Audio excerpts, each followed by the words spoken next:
Hey guys, Sean here. Welcome to the F1 Word and to this week's F1 News Roundup.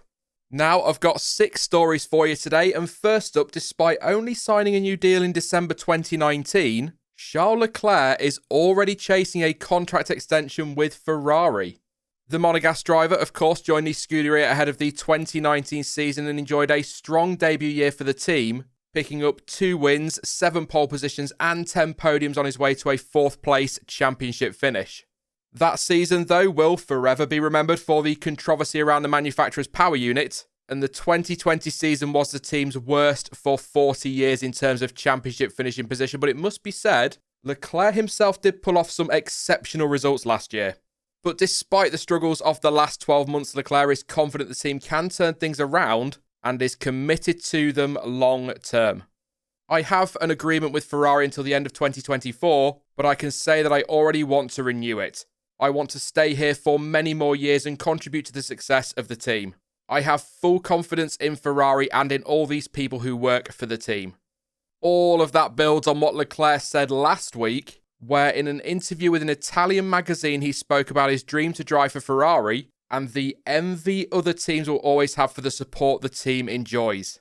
I know what they will never have and that only we have, the tifosi, millions of fans around the world. The passion that Ferrari creates, they will always envy it. On the streets, I was only looking for the red car. I can't even explain to you why. I was probably born as a Ferrari fan without knowing it. It felt like an unreachable dream. So when I look at myself in red today, I am not only proud of it, it is still every day a total emotion. Whether or not Leclerc will get his wish and land a new deal with the Scuderia remains to be seen, but given his current deal runs until the end of 2024, there is likely no rush from them to start any negotiations anytime soon. I suppose, and this one's for you, Catching, it's a case of watch this space. Next up, it looks as though sprint qualifying will be trialled at 3 races this season as the final hurdle has reportedly been cleared. This is going to divide a few. I think, as covered a couple of weeks ago, talk stalled after teams expressed concerns over the increased cost of running the events, and they were chasing compensation for any damage that may be picked up during the proposed extra races, with them also looking for an increase in the cost cap.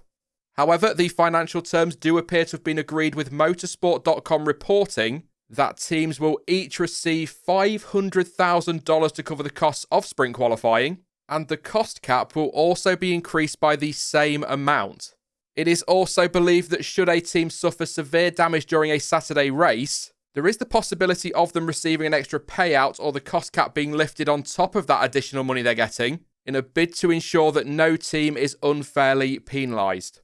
Interestingly enough, further details appear to have emerged around the race weekend schedule when the new qualifying format is trialled at Silverstone, Monza and Interlagos. Now, according to race fans, FP1 would take place as usual on Friday morning, with qualifying for the sprint race taking place on Friday afternoon. That, of course, setting the grid for Saturday's qualifying race. FP2 would be moved to Saturday morning, with the new sprint qualifying format taking place on Saturday afternoon, and the result of that race will set the grid for Sunday's Grand Prix proper. Points would also be awarded to the top 3 from that race, with 3 points for the driver who finishes first, 2 points for the driver in second, and 1 point for the driver in third. And of course, the Grand Prix on Sunday would go ahead as normal. Whilst it appears as though this is all set to get the go-ahead, there are still some details, as you can imagine, to iron out regarding the rules around tyres and DRS and some other things as well for sprint qualifying. And there is no rush to get things signed off, but a vote could take place as early as next weekend's race at Imola. Now, before I move on, if you fancy a bit of light reading this weekend, there is a really good article by racefans.net that details the possible changes we could see to F1 in 2025. These include apparently the likes of active aero, e-fuels and even all-wheel drive. Honestly, it is well worth the read, and if you're interested, you can find a link to the article in the description down below, as well as links to all stories featured in today's roundup. Moving on though, and Nico Hulkenberg has been confirmed as Aston Martin's official reserve and development driver for the 2021 season. Yes, Hulken back again. The German had previously stated that he would share reserve driver duties at selected races between Mercedes and Aston Martin, but he has now been officially confirmed by Aston. Last year, Hulkenberg was handed the nickname Super Sub after impressing whilst filling in for Sergio Perez at Silverstone and Lance Stroll at the Nürburgring. And whilst he understandably hopes Sebastian Vettel and Lance Stroll are able to complete the full season, he is ready to step up if needed. It is great to get this deal signed up with plenty of notice. Last year, I didn't have quite as much time to prepare before jumping in the car. I'm really pleased to once again work with this team. Obviously, I'm hoping that Sebastian and Lance enjoy uninterrupted seasons this year, but the team knows it can rely on me to step in and do an excellent job. It will also be interesting to help develop the team through the season, and I'm looking forward to pulling great lap times out of my sleeve. Team boss Otmar Safnauer added to that by stating it was important, given the current climate, to have a capable and experienced reserve driver available, and is confident that with more time to integrate himself this year, the team can rely on him to do a great job if required. The new role is his latest with the team, having raced for them in their various iterations 82 times across 2012, 14, 15, 16, as well as those 3 appearances last year, although of course he missed one of the races at Silverstone due to a car issue.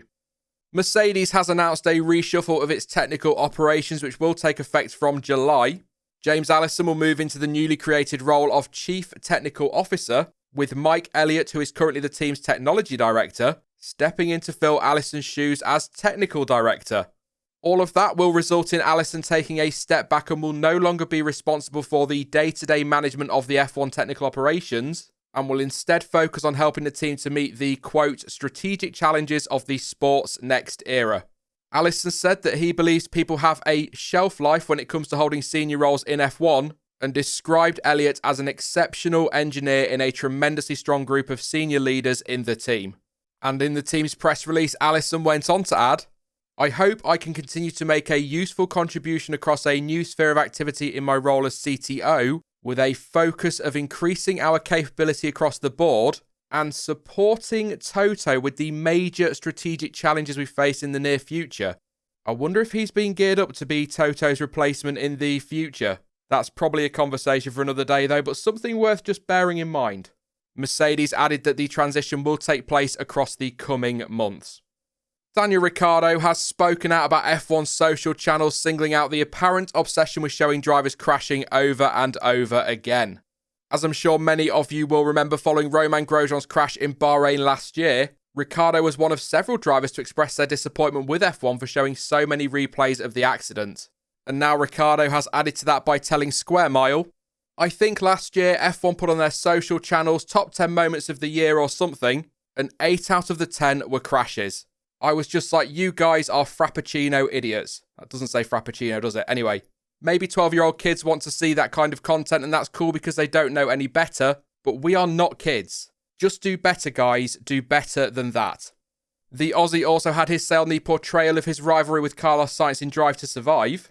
Ricciardo says the rivalry had been forced by the production team and the Spaniard is no more his rival than anyone else, and there is no personal grudge between the two of them. True to form, though, he couldn't resist an apparent tongue-in-cheek comment, stating Sainz, quote, dresses like a 60-year-old, but otherwise he's alright. I'd be interested to know, actually, what you guys think about this one. For me, I get why drivers would be frustrated, but so long as nobody is hurt, I personally think it's okay for F1 to show replays of crashes and include them on social media.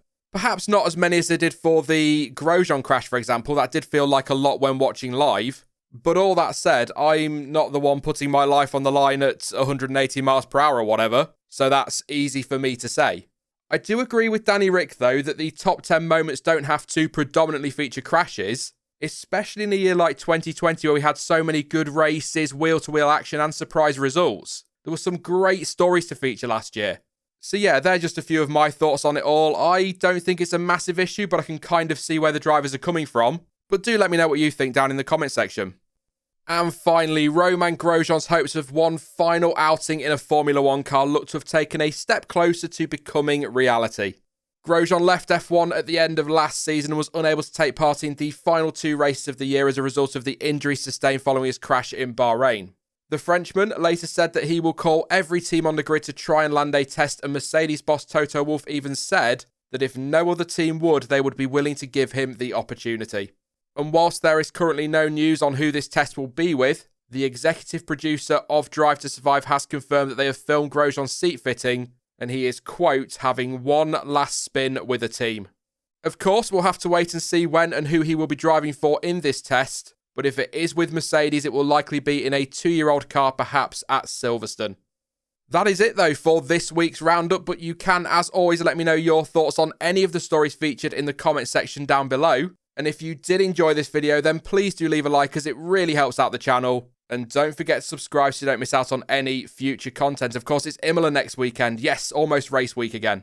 But as ever, thank you for watching. I've been Sean, this has been the F1 Word, and until next time, goodbye.